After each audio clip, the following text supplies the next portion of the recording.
think she's got it. I think she's got it. By George, she's got it.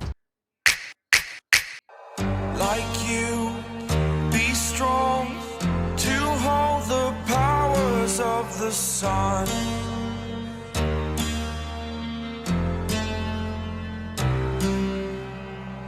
It is the world that has been pulled over your eyes to blind you from the truth. I show you how deep the rabbit hole goes. All I'm offering is the truth, nothing more. Let's listen to Pavarotti. Can I be your superhero? Hello, welcome to The Revealing. I'm your host, Pavarotti, and I'm here to discuss the Idaho 4 case. And I couldn't let this one go. I've been trying to stay out of trouble here lately, and just focus on the case and the case files. But when I come across something like I did today, I cannot let it go unnoticed. I know I put it in my video earlier. A lot of y'all had some questions about it, and I take for granted that a lot of y'all have been with me for a long time and a lot of you haven't. So some of y'all don't know everything that we've been through in our investigation in this case. And from the beginning, from my very first video, when I said, here's what happened in the Idaho 4, the parents of two of the victims turned evidence and they paid for it with their family. Ever since my first video, I've never waned from that. But what I've heard so many times is, why would they go after their kids? Why wouldn't they just take them out? And it's a very good point. It's always been a very good point. And my answer to that has always been because they wanted to send a real message and they probably couldn't get to the parents. To this day, I never had actual proof that they couldn't get to the parents. What I showed y'all in a video earlier was not only proof that they couldn't get to the parents, but it was proof that it would have made them so mad that they couldn't get to the parents, and it was right there in their face, that it would have sent them over the top to send a message, I assure you. So when I showed the video earlier, I'm going to take you back to a later part of my investigation when we were diving into the Spokane angle of this. And you know that I went high and low in Spokane looking for everything that I could. The mama and her, involvement in the casino there, and all the arrests at Walmart and arrests in that casino, and what that casino was located right next to, which was one of the penitentiaries, to the father and stepmother of one of the victims and his residence there in Spokane.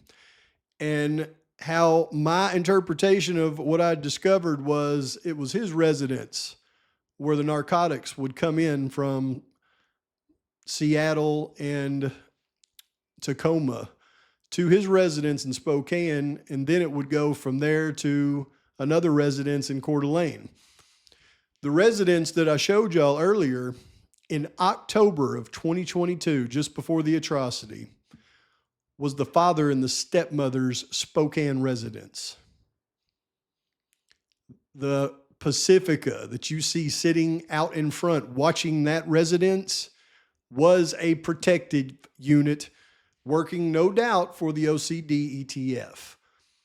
When y'all ask who those Cowboys are, the Cowboys are part of the OCD ETF. It may not be the exact same Cowboys sitting in that Pacifica as it was that went into the King Road residence, but then again, it may be them just the same. Believe me, they have many vehicles that they ride in. And let me show you just how profound that information that I showed you earlier in that last video is. Okay, so when we look at this unmarked, no doubt, federal vehicle right here, this is a couple of agents working a protection detail. Again, this was right after the father and the stepmother here had, in my humble opinion, turned evidence and got Mr. Farley arrested and broke the chain in a major trafficking ring. And then imagine if you are the the Aryan family and your transport house, you pull up to it and you see what I see sitting right here watching over that residence.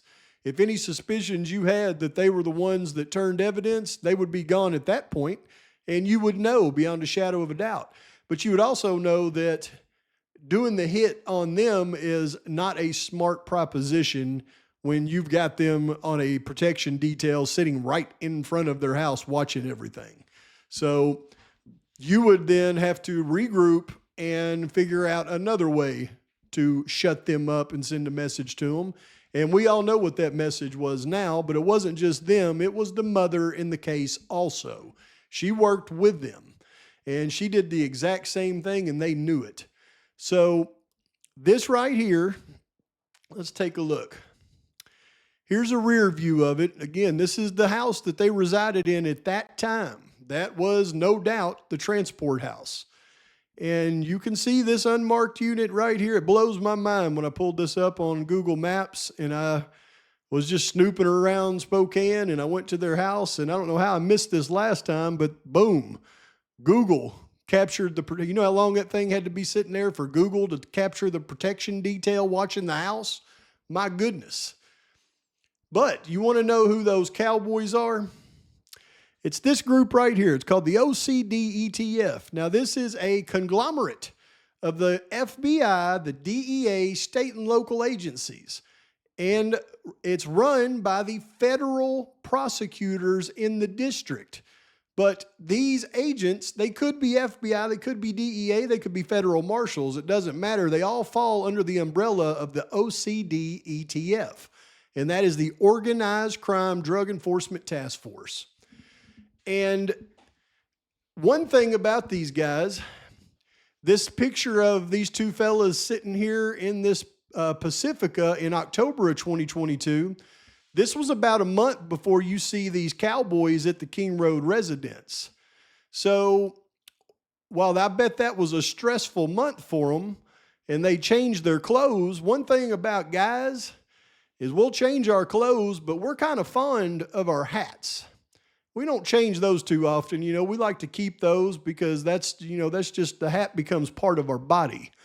And when you take a look at this guy right here, look at his hat. You'll notice it's got the white front or the light colored front, and it's got the darker bill and the darker, everything's darker around the head. Just the front part of the cap's white. And when you look, I know it's hard to see in this blurry picture right here, but when you look at this guy sitting in the passenger seat, by the way, that's a reflection of a parking sign there. That's not a patch on his arm. But when you look at this reflection of this guy right here, look at his hat, y'all. Same dark bill, same white front. Here he is right here. I mean, I think we got about a 90% chance that that's him sitting right there. Boom, boom, boom, boom. He changed clothes, but he doesn't change hats. That was the point that I was making earlier. This right here is no doubt sitting there with his driving lights on, both of them watching that house. That is a federal protection detail all day long.